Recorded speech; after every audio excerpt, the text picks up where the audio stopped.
کیا اس زمانے میں بھی نبوت اور رسالت کا سلسلہ جاری ہے اور کیا اب بھی نبی اور رسول مبعوث ہوتے ہیں؟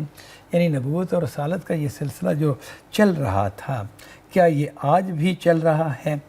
تو اس حوالے سے جواب یہ ہے جس کا نبوت اور رسالت کا یہ سلسلہ آدم علیہ السلام سے شروع ہو کر محمد صلی اللہ علیہ وسلم پر ختم ہوا ہے۔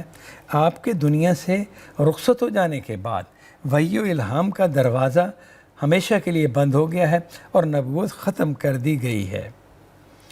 یعنی نبوت اور رسالت کا سلسلہ جو ہے نا چلا تو آدم علیہ السلام تھا۔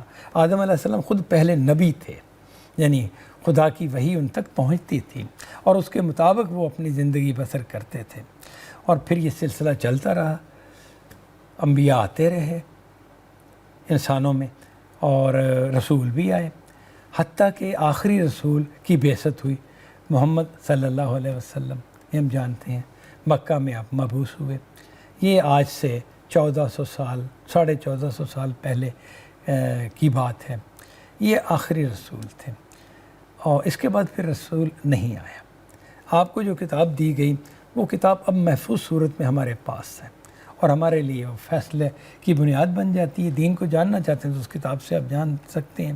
لہذا وحی و الہام کا دروازہ بند کر دیا گیا کہ جو انسانوں پر الہام ہوتا تھا، وحی ہوتی تھی، ان کے نبی ہونے کی وجہ سے، ان کے رسول ہونے کی وجہ سے وہ مسئلہ ختم کر دیا گیا۔ نبی صلی اللہ علیہ وسلم خاتم النبیین ہے، یعنی آپ آخری نبی ہیں اور اب نبوت ختم ہو چکی۔